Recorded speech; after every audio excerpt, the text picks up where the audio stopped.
Moving from the east side of Plum Canyon to the west side of Plum Canyon, where the Saugus Centurions make their home, the last team to taste the Foothill League title, not named the Valencia Vikings.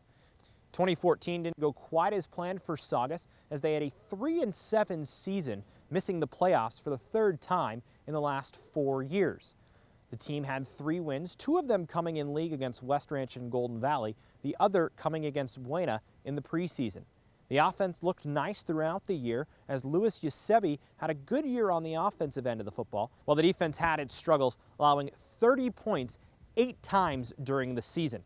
This year, the team will have to replace a host of players as some fresh faces come in to take over for head coach Jason Bourne's squad.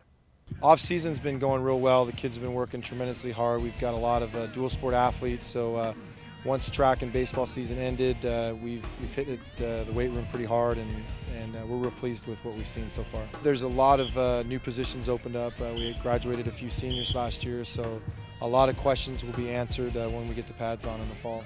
Continuing with the theme of departing stars, the Centurions lose starting running back Troy Williams, who led the Foothill League with 1,500 yards and 21 touchdowns on 263 carries in 2014. It's always tough to replace a productive athlete and player like a Troy Williams, but we've got kids that are up for the challenge, and they're excited to be given the opportunity. David Aubrey is the likely candidate to replace Williams, running for 286 yards and 2 touchdowns on just 49 carries as his backup. I mean, Troy was a great athlete. I worked with him last year. He was a lot of fun to work with, and I'm going to do my best to fill his shoes. We're going to continue to run the ball. We're going to continue to do the same things, and we're going to play hard football. The team's option run offense will continue to be dangerous with the return of dual threat quarterback Louis Eusebi, who threw for 700 yards and ran for 400, despite splitting time in the first 5 games of the season with Chris Hamilton. Well, where he's at right now is exactly where we want him to be. I mean, he's progressed beautifully. I mean, he's mastered the offense to the level of our expectation at this point. Fundamentally, he's as good as anybody we've ever had, so we're real happy with that. In terms of a leader, he's a quiet leader. He's not a rah-rah guy. He just works really hard and leads by example, and when he needs to say something, he does. Saugus will have their work cut out for them at the receiver position, though, as they are graduating 2 of their best receiving threats from 2014 in Mark Langford and Kevin Venger.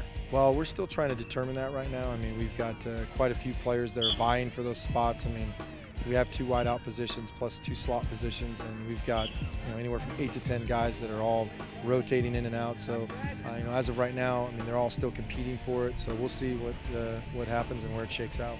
Expect seniors Jamie Whistler and Cameron Combs to take the bulk of the passes in 2015, as each made catches for 40 yards receiving last year. Defensively, the Centurions graduate 19 seniors from a group that allowed opposing offenses to score 38 points per game on average in 2014, including their 2 leading tacklers from a year ago, in Cameron Carpenter and Zach Grogas. We've just got to be more productive and more sound in our fundamentals. I think last year we had some guys with inexperience, and we just didn't do a good enough job of coaching them and preparing them. I thought in our run defense we were sound. Pass defense, we gave up way too many big plays. So that's been our focus, is really limiting the offense's ability to produce big plays and turnovers. I mean, if we can take the ball away from the other team's offense, it limits their ability to score. Of the small group of defensive returners, Austin Grialdo had the most success with 68 tackles, as he looks to continue leadership in the 2015 season for the Centurions defense. Saugus knows that they will have challenges heading into 2015, but the goal is still to win the Foothill League title.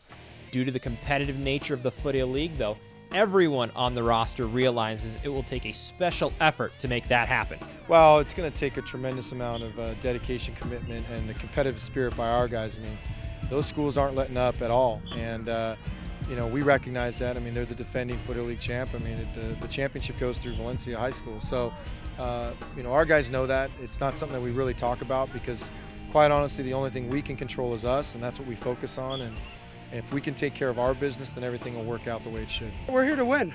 We're not here to back down anything. We're out here to compete, play with any team that wants to play with us.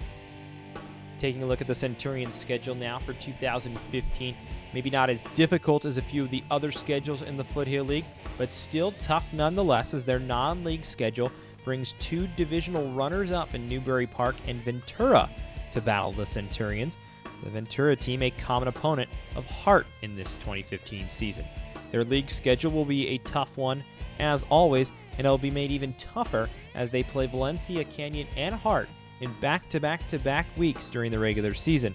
Definitely an area where their league title hopes will be determined.